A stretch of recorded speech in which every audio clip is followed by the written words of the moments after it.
ইসলামের মাধ্যমে একটা দেশ বিজয়ের জন্য তারা যাচ্ছে। যখন এই কথা রাসূল বললেন, তখন রাসূল করিম এই কথা বলার পরে উম্মে মিলহান বললেন, আল্লাহ নবী, আপনি আমার জন্য একটু দোয়া করেন, আল্লাহ রাব্বুল আলামিন যেন ওই কাফেলাতে আমাকে শরীক হওয়ার সুযোগ দান করেন। রাসূল দোয়া করলেন, আল্লাহ তুমি ওই যে মুসলমানদের প্রথম জামাত যারা নৌযানে করে ইসলামের বিজয়ের পথে যাচ্ছে, যে আল্লাহ উম্মে মিলহানকে সেই কাফেলার সদস্য বানায়। রাসূল দোয়া করলেন, একটু পরে আবার রাসূল ঘুমিয়ে পড়লেন। ঘুমানোর পরে আবার রাসূল করিম সাল্লাল্লাহু আলাইহি ওয়াসাল্লাম ঘুম ভেঙে গেল। উম্মে মিলহান রাসূলের গা থেকে ঘাম নিচ্ছেন। রাসূলের ঘুম ভাঙার পরে হেসে দিলেন। হেসে দেওয়ার পর আবার উম্মে মিলহান জিজ্ঞেস করলেন, আল্লাহ নবী এবার কেন হাসলেন? নবী বললেন, উম্মে মিলহান, আমি আবার দ্বিতীয় আরেকটা নৌযানের একটা জামাতকে দেখলাম যারা যুদ্ধের মাধ্যমে ইসলামের বিজয়ের জন্য যাচ্ছে। এবার আমার উম্মে মিলহান বললেন, আল্লাহ নবী আপনি আমার জন্য দোয়া করেন, আমি যেন দ্বিতীয় দলে অন্তর্ভুক্ত হতে পারি। রাসূল করিম বললেন, না না না উম্মে মিলহান, তুমি তো প্রথম দলের সদস্য, তাই তুমি প্রথম দলে শরীক হয়ে। এই যে রাসূল করিমের কাছ থেকে কাম নিলেন। আবার রাসূল সাল্লাল্লাহু কি করলেন? এই মহিলার জন্য দোয়া করলেন, যুদ্ধের ময়দানে যাওয়ার জন্য দোয়া করলেন। রাসূল করিম দুনিয়া থেকে চলে গেলেন। মুসলমানদের নৌবাহিনী তৈরি হয়নি। রাসূল সাল্লাল্লাহু আলাইহি ওয়াসাল্লামের পরে আবু বকর খলিফাতুল মুসলিমিন, তিনিও দুনিয়া থেকে চলে গেলেন। মুসলিম নৌবাহিনী তৈরি হয়নি। ওমর রাদিয়াল্লাহু তাআলা খলিফাতুল মুসলিমিন, না এখনো মুসলিম নৌবাহিনী তৈরি হয়নি। হযরত উসমান গনি রাদিয়াল্লাহু তাআলা খলিফাতুল মুসলিমিন, না এখনো মুসলিম নৌবাহিনী তৈরি হয়নি। হযরত আলী রাদিয়াল্লাহু তাআলা খলিফাতুল মুসলিমিন, না এখনো মুসলিম নৌবাহিনী তৈরি হয়নি। হযরত হাসান রাদিয়াল্লাহু তাআলা খলিফাতুল মুসলিমিন, না এখনো পর্যন্ত মুসলিম নৌবাহিনী তৈরি হয়নি। এবার মুআবিয়া রাদিয়াল্লাহু তাআলা তিনি খলিফাতুল মুসলিমিন। যখন মুআবিয়া রাদিয়াল্লাহু তাআলা খলিফাতুল মুসলিমিন, ওই সময়ের ভিতরে বর্তমান তুরস্ক যেটা আছে, এই তুরস্কের বিপক্ষে যুদ্ধ করার জন্য সর্বপ্রথম নৌবাহিনী তৈরি করা হয়। ইসলামের ইতিহাসে নৌবাহিনী তৈরি করেছেন হযরত মুআবিয়া রাদিয়াল্লাহু তাআলা, এবং এই নৌবাহিনী তৈরি করে তিনি মুসলমানদের জন্য প্রথম যুদ্ধের কাফেলা রওনা করেছেন, এবং তার নেতৃত্ব দিয়েছিলেন মুআবিয়া রাদিয়াল্লাহু তাআলার ছেলে ইয়াজিদ। ওনাকে নেতা বানানো হয়, এবং ওনার নেতৃত্বে সর্বপ্রথম মুসলিম নৌবাহিনী তারা রওনা দেয়। সেই কাফেলার একজন সদস্য হলো এই উম্মে মিলহান রাদিয়াল্লাহু তাআলা। এই উম্মে মিলহান রাদিয়াল্লাহু তাআলা সেই কাফেলাতে শরীক হলেন। যুদ্ধের ময়দানে তিনি যাচ্ছেন। যুদ্ধের ময়দানে যাওয়ার পরে নৌযানে করে তিনি যাচ্ছেন।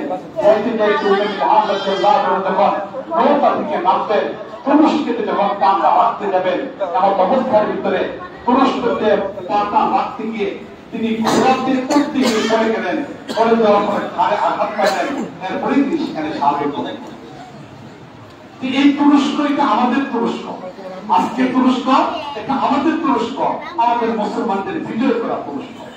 এই জন্য তুরস্কটা আমাদের দরকার, তুরস্কটা আমাদের দরকার। এই জন্য চমৎকার একটা বই আছে, এই বইটা আপনারা যারা আছেন এরা পড়বেন, যারা শিক্ষিত মানুষ এখানে আছেন। তুরস্কে তুর্কিস্তানের সন্ধান, বইয়ের নামটা হলো তুরস্কে তুর্কিস্তানের সন্ধান। বর্তমান তুরস্কে এটা না, আমরা তুর্কিস্তান যেটা রাসূল সাল্লাল্লাহু আলাইহি ওয়াসাল্লাম ভবিষ্যৎবাণী করছেন সেটাকে আমরা তুরস্কে তুর্কিস্তানের সন্ধানে এই বইটা সংগ্রহ করে পড়ার জন্য চেষ্টা করবেন। চমৎকার একটা বই, ইতিহাস সম্পর্কিত একটা বই, ওই বইটা পড়ার চেষ্টা করবেন। আল্লাহ তৌফিক দান করুন। তাহলে আলোচনা করতেছিলাম রাসূল করিম সাল্লাল্লাহু আলাইহি ওয়াসাল্লামের কাম, গায়ের ঘাম বের হয়েছে, এটা আমাদের দেশকে আমপরে সুগন্ধি ছড়ায়। রাসূলের গায়ের ছোঁয়া যেখানে লাগছে সেটার বরকত কি পরিমাণ হয়েছে। রাসূল করিম সাল্লাল্লাহু আলাইহি ওয়াসাল্লামের এক সাহাবী হযরত আবু দারদা রাদিয়াল্লাহু তাআলা অত্যন্ত মহব্বতের এক সাহাবী ছিলেন রাসূলের, হযরত আবু দারদা রাদিয়াল্লাহু তাআলা। এই আবু দারদা রাদিয়াল্লাহু তাআলা রাসূলের ইন্তেকালের পরে হঠাৎ করে তার মনের মধ্যে খুব ব্যথা। অনেকদিন হলো রাসূল দুনিয়া থেকে চলে গেছেন, রাসূলের বিরহ ব্যথা তার সহ্য হচ্ছে না। আজকে তিনি রাসূলের কিছু আলোচনা শোনার মাধ্যমে তার হৃদয়ের ভালোবাসাটাকে নিভাইতে চান। এবার আবু দারদা রাদিয়াল্লাহু তাআলা কার কাছে যাবেন, নবীর আলোচনা শোনার জন্য কার কাছে যাবেন, এই বিষয়টা চিন্তা ভাবনা করে আবু দারদা রাদিয়াল্লাহু তাআলা চলে গেলেন রাসূল করিম সাল্লাল্লাহু আলাইহি খাদেম হযরত আনাস রাদিয়াল্লাহু তাআলা যখন হযরত আনাস রাদিয়াল্লাহু তাআলা কাছে গেলেন, গিয়ে এবার আনাস রাদিয়াল্লাহু তাআলার কাছে গিয়ে বসলেন। বসে আবু দারদা রাদিয়াল্লাহু তাআলা এবং রাসূল করিম সাল্লাল্লাহু আলাইহি খাদেম আনাস দুইজনে বসে নবীর ব্যাপারে আলোচনা করতেছেন। ভালোবাসার মানুষ কাছে থাকলেও যেমন ভালো লাগে, ভালোবাসার মানুষের বারংবার নাম উচ্চারণ করতেও ভালো লাগে, ঠিক কিনা বলেন? ওদের দেখলেও ভালো লাগে, ওর কাছে থাকলেও ভালো লাগে, একটু কাছে না থাকলে অস্থিরতা তৈরি হয়ে যায়। তাকে কিভাবে দেখা যায় তার জন্য কত ধরনের কৌশল অবলম্বন করতে হয়, কত ধরনের পদ্ধতি অবলম্বন করে তার কাছে যাওয়া পদ্ধতি অবলম্বন করে। এটাই ভালোবাসার স্বভাব। ভালোবাসার মানুষের যত আলোচনা শোনা যায় তত বেশি পরিমাণ ভালো লাগে। এই জন্য মুমিনের কাছে রাসূল করিম সাল্লাল্লাহু আলাইহি ভালোবাসাটা সবচেয়ে বেশি হওয়ার কারণে নবীর আলোচনা সত্ত্বেও তাদের ভালো লাগে, ঠিক না বলেন? আর ভালোবাসার মানুষকে কেউ যদি কিছু কেউ বলে এটা সহ্য করা যায় না, ঠিক না বলেন? মুসলমানদের হৃদয়ের মানুষ হলো রাসূল, রাসূলের বিপক্ষে কেউ কথা বললে এটা সহ্য করা যায়। আমরা এই কথা পরিষ্কার ভাবে বলে দিই, নবীর বিপক্ষে কেউ কথা বললে তাকে বেঁচে থাকার সুযোগ দেওয়া হবে। এটা ইসলামের নীতি হলো, নবীর বিপক্ষে কথা বললে সুযোগ দেওয়া হবে। কিছুদিন আগে আমরা দেখছি খুলনাতে এক ব্যক্তি নবীর ব্যাপারে কিছু কটূক্তি করছিল, রাত যেতে দেয় নাই, সকালবেলা এখানে জাহান্নামে পাঠাতে হবে। আমাদেরও এরকম ইমানি শক্তি থাকতে হবে।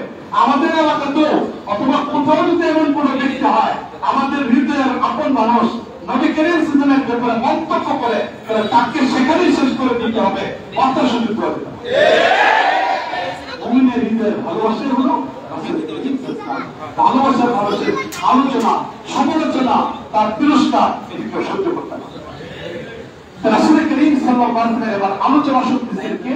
আবু দারদা রাদিয়াল্লাহু তাআলা আর আনাস রাদিয়াল্লাহু তাআলা দুইজনে বসে আলোচনা শুনতেছেন। আলোচনা দীর্ঘ সময় হচ্ছে, এমন অবস্থার মধ্যে খাবারের সময় হয়ে গেছে। খাবারের সময় হয়ে গেলে এবার আবু দারদা রাদিয়াল্লাহু তাআলা এবং আনাস রাদিয়াল্লাহু তাআলা ওনাদের জন্য খাবারের ব্যবস্থা করা হলো। খাদেমে খাবারের ব্যবস্থা করলেন।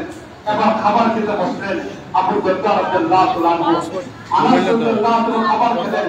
খাবার খাওয়া শেষ হওয়ার পরে এরপরে আবু দারদা রাদিয়াল্লাহু তাআলা হাতটাকে মোছার জন্য একটা রুমাল দিলেন।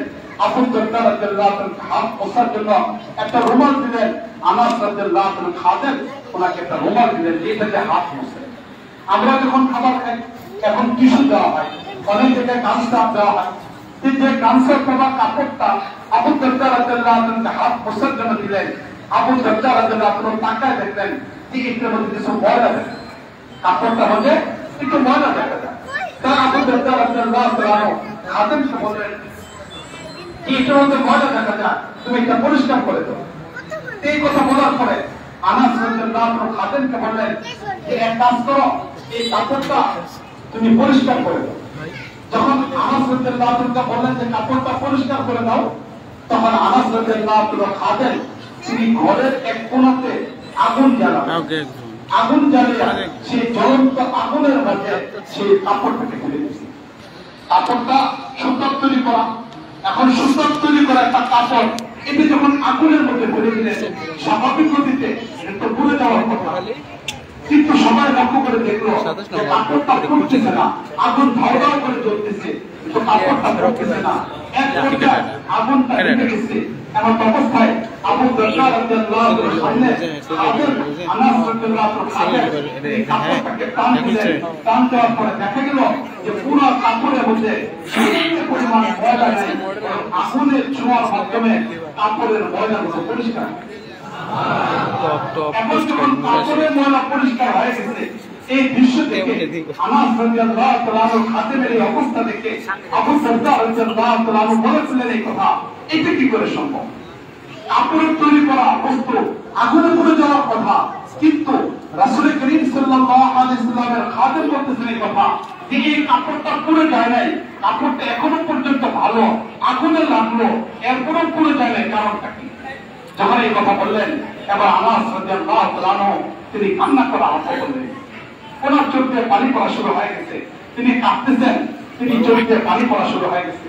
যখন তিনি কাঁদতেছেন কিছুক্ষণ পরে স্বাভাবিক হলেন, স্বাভাবিক হওয়ার পরে এরপরে আবার আনাস রাদিয়াল্লাহু তাআলা বললেন যে আবু দারদা তোমার আজকের এই আলোচনা দ্বারা, তোমার কাছে আজকে বসার দ্বারা নবীর ভালোবাসার কথাটা বেশি পরিমাণ হৃদয়ে চলে আসছে। আবু দারদা একটা কথা মনে পড়ে গেছে, একদিন দুপুরের সময় আমাদের বাড়িতে নবী করিম সাল্লাল্লাহু আলাইহি ওয়াসাল্লাম আসছেন। নবী করিম সাল্লাল্লাহু আলাইহি ওয়াসাল্লাম যখন আমাদের বাড়িতে আসলেন, তখন নবীর কান থেকে গান ঝরঝর করে পড়তেছিল, টপ টপ করে নবীর কান থেকে গান ঝরতেছিল। তখন আমার আম্মা উম্মে সুলাইম রাদিয়াল্লাহু তাআলা আনহা নবীর গায়ের গানগুলিকে মোছার জন্য এই রুমালটা নবীকে দিয়েছিলেন। নবী করিম সাল্লাল্লাহু আলাইহি ওয়াসাল্লাম এই রুমাল দিয়ে তার গায়ের গানগুলিকে মুছলেন। যখন নবী করিম সাল্লাল্লাহু আলাইহি ওয়াসাল্লামের গায়ের গান রুমাল দিয়ে মুছলেন, এরপরে নবী খাবার খেলেন, বিশ্রাম করলেন। আর নবীর গায়ের গান এই রুমালের মধ্যে লাগার কারণে তিনি এটাকে যত্ন করে ঘরে রেখে দিলেন। কিছুদিন গেল, এরপরে এই কাপড়টা স্বাভাবিক অবস্থায় ময়লা পড়ে গেল। মা আবার সাবান দিয়ে ধুইতে গেলেন। ওই সময় পরিষ্কার করার যে পদ্ধতি ছিল, এটাতে পরিষ্কার করতে গেলেন, দেখা যায় পরিষ্কার হয় না। এটা পরিষ্কার হয় না, নবীর গায়ের ছোঁয়া লাগছে, এটা পরিষ্কার হয় না। মা চিন্তা করলেন যে ঘরের মধ্যে আরো কিছুদিন রেখে দেওয়া হোক। এবার ঘরের মধ্যে রেখে দিলেন, আরো কিছু ময়লা পড়ে গেল। এবার চিন্তা করতে পড়ে গেলেন, নবীর গায়ের ছোঁয়া লাগছে, এটা তো কাপড় পরিষ্কার করা যায় না, কি করা দরকার? সিদ্ধান্ত নিলেন মাটির নিচে পুঁতে ফেলবেন, যাতে করে নবীর গায়ের ছোঁয়া যেখানে লাগছে এটা যেন অবমূল্যায়ন না হয়। তাই মাটির নিচে পুঁতে রাখতে এটি এক সময় শেষ হয়ে যাবে, তাহলে তার উপরে কারো পাপ পড়বে না, নষ্ট হবে না। এই সিদ্ধান্ত নেওয়ার পর আবার মা চিন্তা করলেন, যদি এমনি মাটিতে পুঁতে রাখা হয়, নবীর গায়ের ছোঁয়া তো লাগছে, কার না কার হাতে পড়বে, একটা আগুন দিয়ে জ্বালিয়ে এরপরে এটাকে ছাই বানায় মাটির নিচে পুঁতে রাখি, যাতে করে এটা বরকতের বস্তু স্বাভাবিক অবস্থায় থেকে যায়, কেউ যেন এটাকে সম্মান হানি করতে না পারে।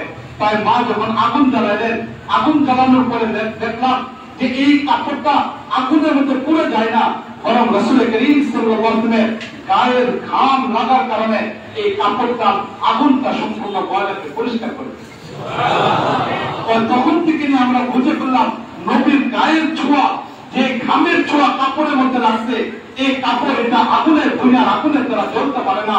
তখন থেকে নিয়ে এইটাকে পরিষ্কার করার জন্য আমরা আগুন জ্বালিয়ে সেটাকে পরিষ্কার করার ব্যবস্থা করি। নবীর গায়ের ঘামের একটা ছোঁয়া যদি কাপড়ের মধ্যে লাগার কারণে সেই কাপড়টা দুনিয়ার আগুনে জ্বলতে না পারে, কোন একজন ব্যক্তি যদি তার মাথা থেকে নিয়ে পা পর্যন্ত, ব্যক্তি জীবন থেকে নিয়ে আন্তর্জাতিক জীবন পর্যন্ত রাসূলের সুন্নাত কিনে আসতে পারে, তবে নিঃসন্দেহে সেই ব্যক্তির শরীর জাহান্নামের আগুনে জ্বলতে পারে। জাহান্নামের আগুন তাকে স্পর্শ করতে পারে না যে ব্যক্তির গায়ের প্রতিটা অঙ্গে, প্রতিটা জায়গায়, জীবনের প্রতিটা পরতে পরতে যে ব্যক্তি রাসূলের কারীমের সুন্নাত কিনে আসতে পারে, সেই ব্যক্তি কখনো জাহান্নামে যেতে পারে না। এই জন্য রাসূলের সুন্নাতকে এটি হলো সবচেয়ে বড় একটা জিনিস। রাসূলের জীবনের সাথে তৈরি করা, নিজেকে মিলাইতে পারা, এটি হলো সবচেয়ে বড় একটা জিনিস। যে ব্যক্তি রাসূলের জীবনের সাথে নিজেকে মিলাই নিতে পারবে, সুন্নাতের সাথে যার জীবন মিলে যাবে, এই জীবন কখনো ব্যর্থ হতে পারে। এই তো রাসূল করিম সাল্লাল্লাহু আলাইহি ওয়াসাল্লাম যার ছোঁয়ার কারণে, গায়ের ঘামের ছোঁয়ার কারণে দুনিয়ার আগুন তাকে জ্বালায়। তাই রাসূলের জীবনের সাথে যার জীবনটা মিলে যাবে, তার জীবনটা এমন দামি হয়ে যাবে। ইমামে বুখারী রাহমাতুল্লাহ আলাইহি, আমরা সবাই নাম শুনেছি ইমাম বুখারী রাহমাতুল্লাহ আলাইহি। এই ইমাম বুখারী রাহমাতুল্লাহ আলাইহি যখন ইন্তেকাল করলেন, ওনাকে খরতম নামক জায়গাতে দাফন করা হয়। ইমাম বুখারী রাহমাতুল্লাহ আলাইহির জীবনটা ছিল এক সংগ্রামী জীবন। কখনো বাতিলের সাথে আপোষ করেন, কখনো বাতিলের সাথে আপোষ করেননি। ইমাম বুখারী রাহমাতুল্লাহ আলাইহির যুগে, তৎকালীন যুগে শাসক যে ছিল, তিনি ইমাম বুখারীকে নির্যাতন করেছেন, শারীরিক নির্যাতন করেছেন, মানসিক নির্যাতন করেছেন, কিন্তু ইমাম বুখারী রাহমাতুল্লাহ আলাইহিকে সত্য থেকে বিচ্ছিন্ন করা যায়নি। এমনকি শেষ পর্যন্ত ইমাম বুখারী রাহমাতুল্লাহ আলাইহিকে নিজের এলাকা থেকে, তার জন্মভূমি বুখারা থেকে বের করে দিলেন। এই যে ইমাম বুখারী রাহমাতুল্লাহ আলাইহিকে বের করে দিলেন, শুধু ইমাম বুখারী না, যুগে যুগে সত্যের উপরে যারা চলতে চায় তাদের বিপক্ষ মানুষ থাকবে। রাসূল করিম সাল্লাল্লাহু আলাইহি ওয়াসাল্লাম তো 3 বছর জেলখানায় ছিলেন। তাহলে রাসূলের মতো ব্যক্তি যদি জেলখানায় থাকে, তাহলে সুতরাং ভালো মানুষ জেলখানায় যাবে, এটা আশ্চর্য হওয়ার কোনো কিছু নেই। সুতরাং রাসূলের বিরোধিতাকারী ছিল, তাই যুগে যুগে কিছু মানুষ সত্যের বিরোধিতা থাকবে, এটা ভয়ের কোনো কিছু নেই। আল্লাহ রাব্বুল আলামিন সব যুগে বাতিলের মোকাবেলা করার জন্য কিছু ভালো মানুষদেরকে তৈরি করে। ইমাম বুখারী রাহমাতুল্লাহ আলাইহি ওনাকে নিজের এলাকা থেকে বের করে দিলেন। শেষ পর্যন্ত এবার ইমাম বুখারী কোথায় যাবেন? রমজান মাস চলে আসছে, যাওয়ার কোনো জায়গা নেই। ইমাম বুখারী রওনা দিয়ে দিচ্ছেন সমরকন্দের দিকে যাবেন। রমজান শুরু হওয়ার পরে তিনি খরতম নামক জায়গার ভিতরে সেখানে রমজান কাটানোর জন্য ইচ্ছা করলেন। এখানে রমজান কাটানোর ইচ্ছা করলেন। লাস্টের 10 দিন ইতিকাফ করলেন। ইতিকাফের পরে এবার যেদিন ঈদের রাত্র হয়েছে, এখনো পর্যন্ত ঈদ হয় নাই, তখন আবার বাদশার লোকেরা এসে ওনাকে মসজিদ থেকে বের করে দিচ্ছে। চিন্তা করে দেখেন, ঈদের দিন, ঈদের রাত্র ইমাম বুখারীকে ওই এলাকায় থাকতে দিচ্ছেন না। ইমাম বুখারী রাহমাতুল্লাহ আলাইহিকে বের করে দেওয়া হচ্ছে। ইমাম বুখারীকে বের করে দেওয়া হচ্ছে। চিন্তা করে দেখেন, ইমাম বুখারীকে বের করার সিদ্ধান্ত হয়ে গেল। ওই এলাকা রাত্রি যাপনের সুযোগ নাই। ইতিকাফ শেষ, মসজিদ থেকে বের হলেন। ইমাম বুখারী রাহমাতুল্লাহ আলাইহিকে এবার বের করে দেওয়া হবে। ইমাম বুখারী রাহমাতুল্লাহ আলাইহি নামাজ পড়লেন। এশার নামাজের পর ইমাম বুখারী রাহমাতুল্লাহ আলাইহি রওনা দিয়ে দিচ্ছেন। বাদশা বের করে দিচ্ছেন। এখন আর কোথায় যাবেন? রওনা দিয়ে দিচ্ছেন। খরতম নামক জায়গাতে গেলেন। একটু যাওয়ার পরে ইমাম বুখারী রাহমাতুল্লাহ আলাইহি দোয়া করা আরম্ভ করলেন, ইয়া আল্লাহ, পৃথিবীর এই প্রশস্তময় জায়গা আজকে আমার জন্য সংকীর্ণ হয়ে গেছে। একদিক থেকে হকের উপরে চলার কারণে আল্লাহ এলাকার মানুষ আমাকে বের করে দিয়েছে। আল্লাহ প্রশাসন আমাকে এখানে আমাকে বের করে দিয়েছে। আমার তো যাওয়ার কোনো জায়গা নাই। আল্লাহ আমাকে এখন তোমার কাছে নিয়ে যাও। ইমাম বুখারী দোয়া করা আরম্ভ করলেন। এই যখন দোয়া করতেছেন, এমন অবস্থায় ঘোড়া চলতেছে, চলতেছে। ইমাম বুখারী রাহমাতুল্লাহ আলাইহির শরীরে হতে দুর্বলতা আসা আরম্ভ হলো, কাম বের হওয়া শুরু হলো। কিছুক্ষণ পর ইমাম বুখারী রাহমাতুল্লাহ আলাইহি দুর্বল হয়ে গেলেন। সাথী সঙ্গীরা ধরাধরি করে ওনাকে রাস্তার পাশে এক জায়গায় শোয়ালেন। শোয়ানোর পরেই ইমাম বুখারী রাহমাতুল্লাহ আলাইহি চিন্তা করে দেখেন, হকের উপরে থাকার জন্য কিছু মানুষ কি পরিমাণ ত্যাগ আর কোরবানি। একটা বাড়ি পর্যন্ত যেতে পারেন নাই, নিজের ঘর পর্যন্ত যেতে পারেন নাই, কোথাও যেতে পারেন নাই। এই অবস্থায় ইমাম বুখারী রাহমাতুল্লাহ আলাইহি নির্যাতিত অবস্থার ভিতরে রয়ে গেছেন। খরতম নামক জায়গার মধ্যে সেখানে ইমাম বুখারী রাহমাতুল্লাহ আলাইহি রাস্তার পাশে শোয়ানো হলো। যে অবস্থায় দুনিয়া থেকে চলে গেছে। রাতের বেলা ইন্তেকাল করছেন। ইন্তেকালের পরে পরের দিন ঈদের নামাজের পরে, ঈদের নামাজ হয়েছে জোহরের নামাজের পরে খরতম নামক জায়গার ভিতরে ইমাম বুখারীর জানাজা পড়ানো হলো। জানাজার পরে ইমাম বুখারী রাহমাতুল্লাহ আলাইহিকে সেখানে দাফন করা হলো।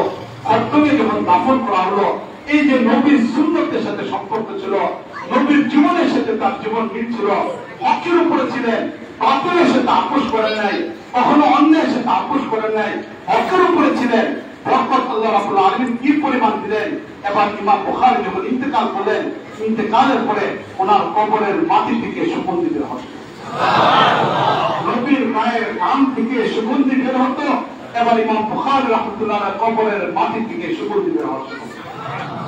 যতই মাটি দেওয়া হয়, মানুষ সেই সুগন্ধময় মাটি নেওয়ার জন্য পারাপারে আরম্ভ করলো। একবার দেয়, মানুষ মাটি নিয়ে যায়, আবার দেওয়া হয়, মাটি নিয়ে যায়। দেখতে দেখতে 40টা দিন হয়ে গেছে, মাটি কোনোভাবে রাখা যাচ্ছে না। মানুষ হুমড়ি খেয়ে পড়ছে ইমাম বুখারীর কবরে মাটি নেওয়ার জন্য। 40 দিন হয়ে যাচ্ছে না, এখনো পর্যন্ত কবর থেকে সুগন্ধি বের হয়, ইমাম বুখারীর কবরের মাটি থেকে সুগন্ধি বের হয়। এই অবস্থার ভিতরে তৎকালীন যুগের বড় বড় আল্লাহ ওয়ালা যারা ছিলেন, তারা চিন্তার মধ্যে পড়ে গেলেন, এইভাবে আর কতদিন পর্যন্ত কবরকে আপাদন করা যাবে। তখন তারা কবরের পাশে এসে আল্লাহ কাছে দোয়া করা আরম্ভ করেন, হে আল্লাহ, ইমাম বুখারী এই কারামত থেকে তুমি রক্ষা করো, জাতিকে তুমি হেফাজত করো। 40 দিন পরে আল্লাহ ওয়ালারা কান্না করে আল্লাহ রাব্বুল আলামিন বন্ধ করে। মহাজন হাজির, এটি কিসের কারণে? নবীর সুন্নাত। এই জন্য আল্লাহ রাব্বুল আলামিন নবীকে পাঠাইছেন অনুসরণ করার জন্য। লাকাদ কানা লাকুম ফি রাসূলিল্লাহি উসওয়াতুন হাসানা। পাঠাইছেন আল্লাহ রাব্বুল আলামিন নবী করিম সাল্লাল্লাহু আলাইহি ওয়াসাল্লামকে আদর্শ হিসেবে গ্রহণ করার জন্য। তাই নবী করিম সাল্লাল্লাহু জীবনের আলোচনা যেখানে হবে সেটাই বরকত, যেখান থেকে শুরু করা হবে সেটাই বরকত, যেই জায়গাতে হবে সেটাও বরকতময় এলাকা, যারা উপস্থিত হবে তারাও বরকতময়। পুরো জায়গাতে হলো বরকতের পরিপূর্ণ, পুরো মজমাতে হলো বরকতের পরিপূর্ণ। এই জন্য রাসূল করিম সাল্লাল্লাহু আলাইহি ওয়াসাল্লাম জীবনে এটা দীর্ঘ আলোচনার একটা বিষয়। একদিন দুই দিনের আলোচনা বিষয়টা এমন না, বরং রাসূলের জীবনের আলোচনা এটা দীর্ঘ একটা আলোচনার বিষয়।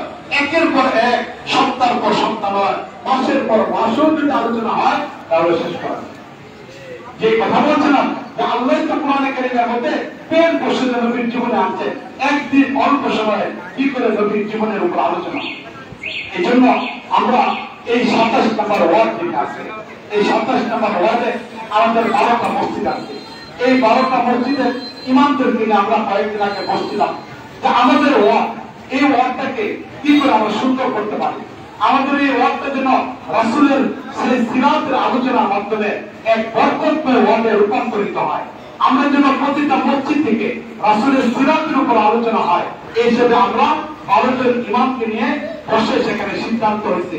সিদ্ধান্ত হিসেবে সর্বপ্রথম এই এলাকার মানুষ, এরা হলো আমার ভালোবাসার মানুষ, আপনারা যারা আমার খুব মহব্বতের মানুষ, আপনাদের এই মহব্বত সবচেয়ে বেশি পরিমাণ এই মহব্বতের মানুষের মসজিদ থেকে সর্বপ্রথম আজকে আমরা এই সপ্তাহে সিরাতুন নবীর প্রোগ্রাম শুরু করলাম। সামনের বাকি 11টা মসজিদ পর্যায়ক্রমে ইনশাআল্লাহ আমাদের সিরাতুন নবীর আলোচনা, সিরাতুন নবীর আলোচনা হবে। আজকের আলোচনার ভিতরে আমি এটাই শুধুমাত্র আপনাদেরকে পয়গাম দিলাম, রাসূলের আলোচনা আমাদের করা দরকার। যারা এই আলোচনা অংশগ্রহণ করবো বরকতময় হয়ে যাবো। যেখানে আলোচনা হবে আসমানি জমিনে আপনার বিপদ থেকে আল্লাহ হেফাজত করবেন। রাসূলের জীবনের আলোচনা শুরু থেকে নিয়ে শেষ পর্যন্ত ইনশাআল্লাহ আমরা পর্যায়ক্রমে আলোচনা করে পর্যায়ক্রমে এক এক মসজিদে আমরা নবুয়তের এই 3 বছরের আলোচনাগুলো শুরু করবো। জন্মের আগের আলোচনা, জন্মের সময়ের আলোচনা, জন্মের পর থেকে নিয়ে কৈশোর যৌবন এটার আলোচনা, নবুয়ত পাওয়ার 40 বছর আগের আলোচনা, নবুয়ত পাওয়ার পরের নবীর জীবনের আলোচনা, মক্কা থেকে মদিনা যাওয়ার পরে আলোচনা, এই 3 বছরের জীবনী নিয়ে ইনশাআল্লাহ আমরা চেষ্টা করবো পর্যায়ক্রমে আমাদের 12টা ওয়ার্ডের মসজিদগুলোতে নিয়মিতভাবে আলোচনা করা। বাধা নেই নাকি? আগে গরিবের বাধা দিতে আসতে তাকে আলোচনা করা পরিবর্তন হয়, মালিকের ঘরে কোন প্রোগ্রাম করতে কেউ বাধা দিলে তাকে শেষ করে দেয়।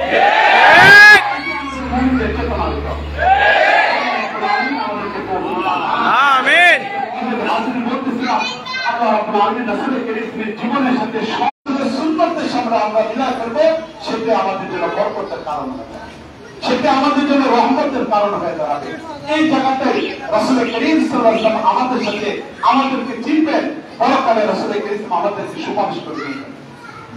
এই জন্য রাসূলের সুপারিশ পাওয়ার জন্য একটা আমলের কথা আপনাদেরকে বলি।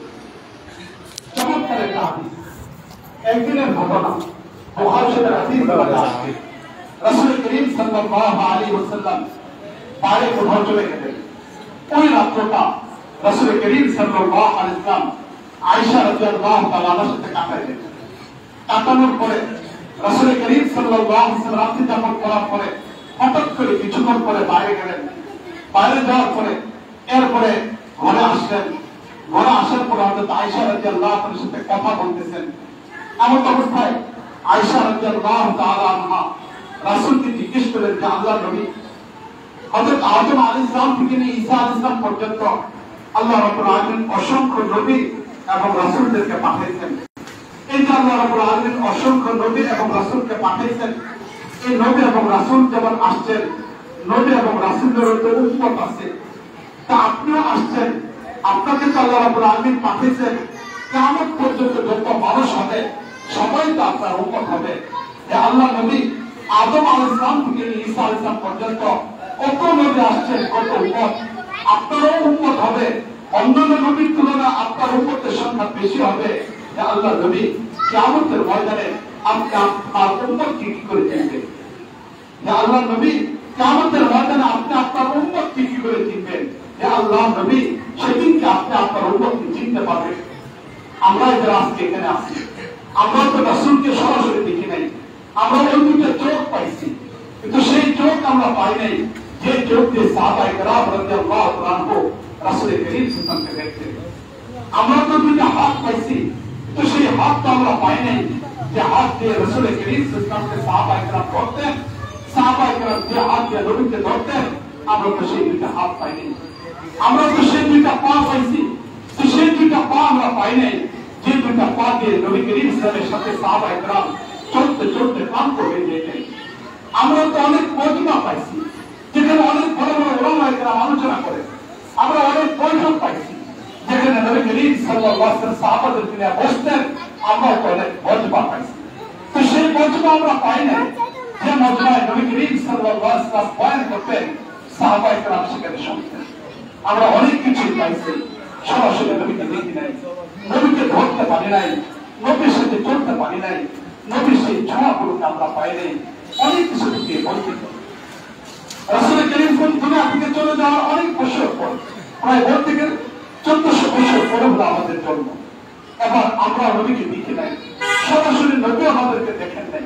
আমাদের নিজের মধ্যে প্রশ্ন থাকতে পারে যে আমাদের ময়দানে নবীকে আমাকে চিনবে, রাসূলকে আমাকে চিনতে পারবে কিনা, যে নবীর জন্য হাজার উপার্জনের উপরে থাকার জন্য সর্বোত্তম চেষ্টা, যে নবীর লেবাসগুলিকে গায়ের মধ্যে নেওয়ার জন্য প্রতিপক্ষের পথে কটূক্তি শুনতে হয়, যে নবীর সুন্নাত তরিকা চলতে গিয়ে কত মানুষের বিরূপ অবস্থা আমাদের উপরে চলে আসে, শুধু দ্বীন আর ইসলামকে অবলম্বন করার কারণে কখনো মামলা, কখনো আত্মগোপন, কখনো কত ধরনের নির্যাতন গুলো চলে আসছে।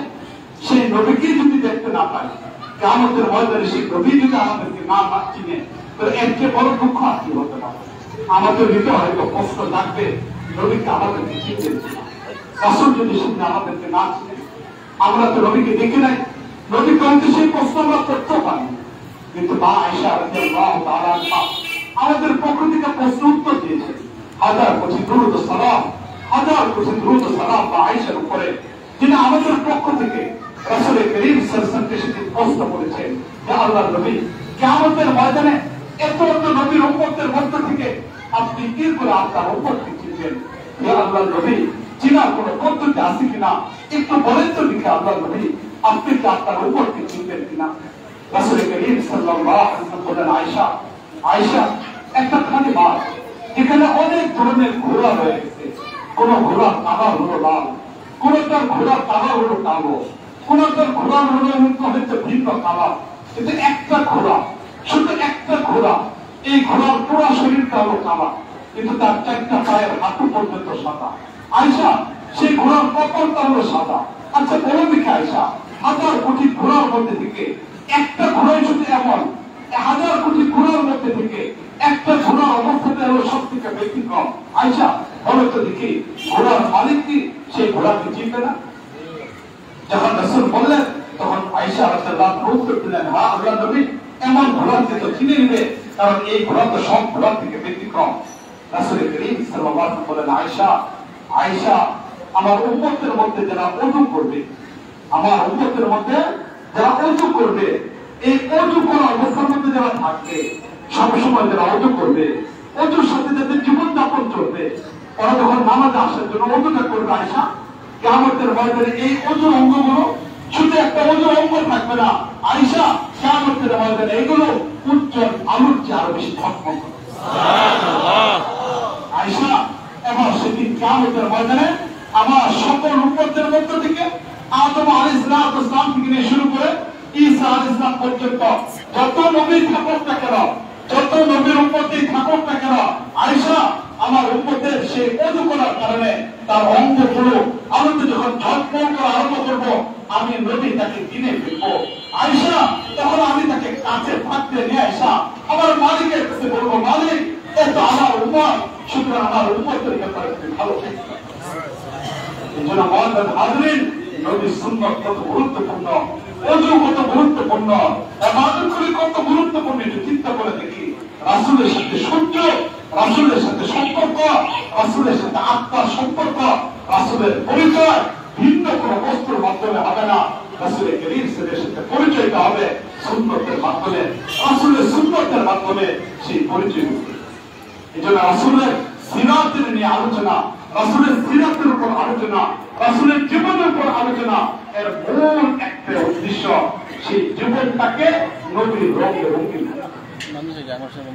যার জীবনটা যত বেশি পরিমাণ নবীর রঙে রঙিন হবে, সে ব্যক্তি নবীর রঙের সাথে মিলটা তত বেশি পরিমাণ করবে, নবীর সাথে তত কাছাকাছি থাকবে, নবীর কাছে বেশি পরিমাণ থাকার সুযোগ হবে। এই জন্য আসল প্রচন্ড গরম, আলোচনা লম্বা করবো না। এর পাশাপাশি যেহেতু আমরা এখানে উপস্থিত, গরমে রাত্রিগুলো ছোট হয়ে থাকে, এরপরে এখানে আপনাদের জন্য কিছু আপ্যায়নের ব্যবস্থা করছে, এই জন্য আর আলোচনাকে লম্বা করবো না।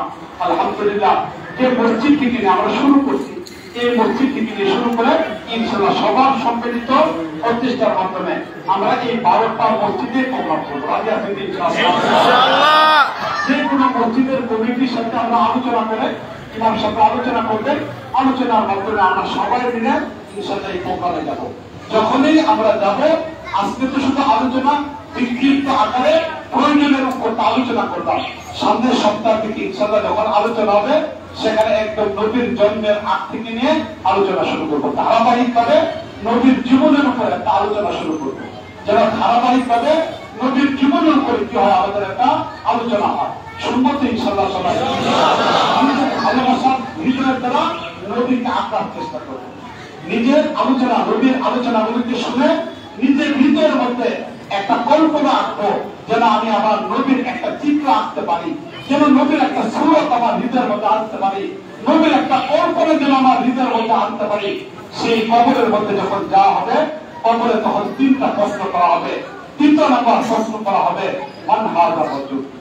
3 নম্বর প্রশ্ন হবে মান হাযা রাজুল, অর্থ থেকে এই ব্যক্তিটাকে। এই যে মান হাযা রাজুল, এটা 3টা পদ্ধতি হবে। 1 নম্বর পদ্ধতি হলো 3টার একটা হবে। 1 নম্বর পদ্ধতি হলো ব্যক্তিকে যেখানে কবর দেওয়া হোক, যেমন আমাদের মসজিদের সামনে গুরুস্থান, এখানেও যদি কোনো ব্যক্তিকে কবর দেওয়া হয়, তাহলে 1 নম্বর ব্যাখ্যা হলো নবীর রওজাতে শুয়ে আছেন, মাঝখানে যত দূরত্ব আছে সব দূরত্বগুলো দূর হয়ে যাবে। ব্যক্তি তার কবরে থাকবে, নবী তার কবরের মধ্যে থাকবে। এই হলো 1 নম্বর ব্যাখ্যা। 2 নম্বর ব্যাখ্যা হলো নবী করিম সাল্লাল্লাহু একটা তাসবিহ, নবীর একটা পরিচয়, নবীর একটা ছবি এই ব্যক্তির সামনে আনা হবে। আইনে জিজ্ঞেস করা হবে মান হাযা রাজুল, অর্থ দেখি এই ব্যক্তিকে। নবীর কবরে থাকবেন, নবীর কবরে থাকবেন, মাটিও সরে যাবে না, তবে এই ব্যক্তির সামনে নবীর ছবি নিয়ে আসা হবে। ছবি থেকে নিয়ে এসে জিজ্ঞেস করা হবে মান হাযা রাজুল, বলে এই ব্যক্তিটা। এ হবে 2 নম্বর ব্যাখ্যা। 3 নম্বর ব্যাখ্যা হলো ছবিও আনা হবে না, মাটিও সরানো হবে না। তুমি যে নবীর উম্মত, তুমি যে নবীর উম্মত, তোমার ভালোবাসার মানুষটা একটা চিত্র তোমার কাছে আছে। তুমি একজন বাবা, তোমার ছেলে সব কিছু তোমার চিন্তা চেতনার মধ্যে আছে। তুমি চোখ বন্ধ করে বলে দিতে পারো তোমার ছেলের নামটা এমন, তুমি বলে দিতে পারো তোমার ছেলের গানটা এমন, তুমি বলে দিতে পারো তোমার ছেলের ঢোলটা এমন, তুমি বলে দিতে পারো তোমার ছেলের রুচিটা এমন, তুমি বলে দিতে পারো তোমার ছেলের হাতাটা এমন। তুমি একজন স্বামী, তুমি তোমার স্ত্রী সবকিছু বলতে পারো। তুমি একজন সন্তান, তোমার বাবার সবকিছু বলতে পারো। তুমি একজন পিতা, তোমার সন্তান তোমার ভালোবাসার মানুষ, এই হিসেবে ভালোবাসার মানুষের সব আকৃতি বলতে পারো। তুমি একজন সন্তান, বাবারটা বলতে পারো। তুমি বাবা, সন্তান তোমার ভালোবাসার মানুষ, তারটা তুমি বলতে পারো। তুমি স্বামী, তোমার স্ত্রী সবকিছু তুমি বলতে পারো। আরে এরা তো তোমার ভালোবাসার মানুষ। এদের প্রিয় হাজার কোটি ভালোবাসার মানুষ ছিল আমাদের নবী মুহাম্মদ মুস্তাফা সাল্লাল্লাহু আলাইহি ওয়াসাল্লাম। সেই নবীর চিত্র যদি তুমি বলতে না পারো, নবীর চুলটা কেমন ছিল এই যদি তুমি বলতে না পারো, নবীর গানটা কেমন ছিল তুমি যদি এটা বলতে না পারো, নবীর কপালটা কেমন ছিল এইটা যদি তুমি বলতে না পারো, নবীর ভ্রুটা কেমন ছিল এইটা যদি তুমি বলতে না পারো, নবীর নাকটা কেমন ছিল এইটা যদি তুমি বলতে না পারো, নবীর ঠোঁটটা কেমন ছিল এইটা যদি তুমি বলতে না পারো, নবীর চুলটা কেমন ছিল এইটা যদি তুমি বলতে না পারো, নবীর দাড়িটা কেমন ছিল এইটা যদি তুমি বলতে না পারো, নবীর বুকটা কেমন ছিল এটা যদি তুমি বলতে না পারো, বুকের মধ্যে কয়টা পশম ছিল এটা যদি তুমি বলতে না পারো, বুক থেকে নাভি পর্যন্ত সেই চুলের রেখাটা এটা যদি তুমি বলতে না পারো, নবীর হাতটা কেমন ছিল, আঙ্গুলটা কেমন ছিল এটা যদি বলতে না পারো, হাতের তালুটা কেমন ছিল এটা যদি তুমি বলতে না পারো, নবীর কুলিটা কেমন ছিল এটা যদি বলতে না পারো, নবীর বাজুটা কেমন ছিল এটা যদি বলতে না পারো, নবীর পাটা কেমন ছিল এটা যদি বলতে না পারো, তাহলে তুমি নবীর আশিক কেমন করো, নবীর ভালোবাসার মানুষ কেমন হয়ে যাবো? দুনিয়া সবার ভালোবাসার মানুষটা সব কিছুই বলতে পারো, তার রুচির কথা বলতে পারো, তার খাবারের কথা বলতে পারো, তার সবকিছুই বলতে পারো, তুমি কি চিনলা না কেমন করে হইল? এই জন্য একজন আশিকের জন্য উচিত হলো নবীর পুরা চিত্রটা তার চোখের সামনে থাকা, নবীর পুরা চিত্রটা তার চোখের সামনে থাকা। এই জন্য আরেকটা বইয়ের নামও বলে দিচ্ছি, এর আগে একটা বইয়ের নাম বলছিলাম তুরস্কে তুর্কিস্তানের সন্ধানে, কিন্তু আরেকটা বইয়ের নাম বলতেছি শামায়েলে তিরমিজি। শামায়েলে তিরমিজি এটা একটা ছোট্ট হাদিসের কিতাব, যেখানে 422টা হাদিস আছে, 422টা হাদিস আছে। এরপরে সেখানে 28টা বাব আছে, 52টা বাব আছে, 428টা হাদিস আছে, 428টা হাদিস আছে, 52টা বাব আছে। এই সামায়ের তিরমিজি পড়বেন, সেখানে নবীর পূর্ণ চিত্রটাকে তুলে ধরা আছে। এবার একজন মুমিন হিসেবে তাকে 2 নম্বর প্রশ্ন এটা করা হবে, এ বেটা তুই যে নবীর একটা চিত্র, তার চিন্তা চেতনা আমাদের আসল বলতে দিবে ওই লোকটাকে, যে নবীর সাথে তার জীবনকে মিলাইছে, যে নবীর সাথে সম্পূর্ণ মিলছে, সে ব্যক্তি বলে ফেলবে হ্যাঁ আমার চিন্তা চেতনায় থাকা ওই ব্যক্তিটা হলো মুহাম্মদ মুস্তাফা সাল্লাল্লাহু আলাইহি ওয়াসাল্লাম। এই জন্য নবীর জীবন এটা জানা দরকার, নবীর জীবনের উপরে আলোচনাটা অত্যন্ত দরকার। খুব বেশি পরিমাণ করবেন নিজেদের ঘরে নবীর জীবনের উপর বই নিয়ে আসবেন, কিনে থেকে সিয়ামের বই নিয়ে আসবেন, নিয়ে আসা নবীর জীবনের উপরে পড়ার চেষ্টা করবেন। আল্লাহ রাব্বুল আলামিন আমাদেরকে তৌফিক দান করুন। ইনশাআল্লাহ পরের সপ্তাহে আমরা কোথায় আলোচনা করব এটা ইনশাআল্লাহ বলে দেওয়া হবে, কোন মসজিদ ইনশাআল্লাহ বলে দেওয়া হবে। ইনশাআল্লাহ আমরা সবাই যাব এবং আমরা চাই এই পাঁচ আমাদের 27 নম্বর ওয়ার্ডের 12টা মসজিদে রাসূলের সিরাত নিয়ে যেন আমাদের আলোচনা হয়। আমাদের পুরো ওয়ার্ডের প্রতিটা মানুষ নবীর জীবনের জন্য পরিপূর্ণভাবে জেনে নিতে পারে। আল্লাহ আমাদেরকে তৌফিক দান করুন। আমিন। যারা এই প্রোগ্রামের আয়োজন করেছেন সেই যুবক ভাইদেরকে হৃদয়ের গভীর থেকে ভালোবাসা জানাই। যারা এখানে অংশগ্রহণ করেছেন তাদেরকে মোবারকবাদ জানাই। এলাকার মানুষ আমরা আলহামদুলিল্লাহ সম্প্রীতির সাথে আগেও ছিলাম, এখনো আছি। আগেও আমরা কোন ধরনের হাঙ্গামাতে যাই নাই, আলহামদুলিল্লাহ অনেক কিছুই দেশে পরিবর্তন হয়েছে, কিন্তু আমরা আমাদের মহল্লায় কোন ধরনের ঝামেলা হতে দিই, ঠিক না বলা নিতে কোন ধরনের ঝামেলা হতে দিই। এবং ওই দিন আমি নিজেও সম্পূর্ণভাবে দায়িত্ব নিয়ে আমাদের এলাকায় যেন কোথাও কোনো ধরনের ঝামেলা না হয় এটির জন্য সম্পূর্ণ আমি চেষ্টা করব। আগেও আমরা চেষ্টা করছি কোথাও যেন আমাদের ঝামেলা না হয়, অন্যরা আমাদের ব্যাপারে ঝামেলা করছে, ওই কথাগুলিতে যাবো না, ওই কথাগুলিতে যাচ্ছি না, মানে আমার নামের 3 মামলা দেওয়া। এবার চিন্তা করবেন, আমি তো আপনাদেরই মানুষ, জন্ম তো এলাকার বাইরের কোনো মানুষ না। আজ পর্যন্ত এলাকার কোন একটা মানুষ বলতে পারবে না কোথাও চাঁদাবাজি থেকে, আজ পর্যন্ত এলাকার মানুষ বলতে পারবে না কোথাও কোনো ধরনের অন্যায় করছে। এখনো পর্যন্ত নিজেকে মুরব্বীদেরকে সালাম দেওয়ার জন্য চেষ্টা করছে। এলাকায় আজ পর্যন্ত কোনো কিছু নাই, কিন্তু নির্যাতন কি করে বাঁচছিলাম 3টা মামলার আসামি আমাকে বানায়। তারপরেও তো এলাকাতে কোনোদিন কিছু বলি, এলাকাতে শান্তির সাথে থাকার চেষ্টা করি। অনেক উত্থান পতন হয়েছে, তারপরে করে কিছু না। এখন আমরা এগিয়ে বলতে চাই, আগেও যেমন শান্তির সাথে ছিলাম, এখন আমরা শান্তির সাথে আমাদের এলাকাতে অন্ততপক্ষে সবকিছু থেকে নিরাপদ পারবো কিনা ইনশাআল্লাহ। কেউ যদি কোনো ধরনের যে কোনো দলে হোক, যারা অতীতে করছে তাদেরকে আমরা মাফ করে দেব, আর নতুন করেও কেউ যদি করতে চায় তাহলে এটার আমরা সুযোগ দিব।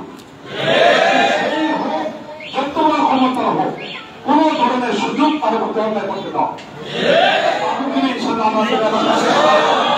সবাই মিলে চেষ্টা করবো, অতীতে যারা করছে তারা ভুল করছে, আমরা তাদেরকে মাফ করে দিলাম, তাদের ব্যাপারে কোনো প্রতিশোধ আমরা নিব না।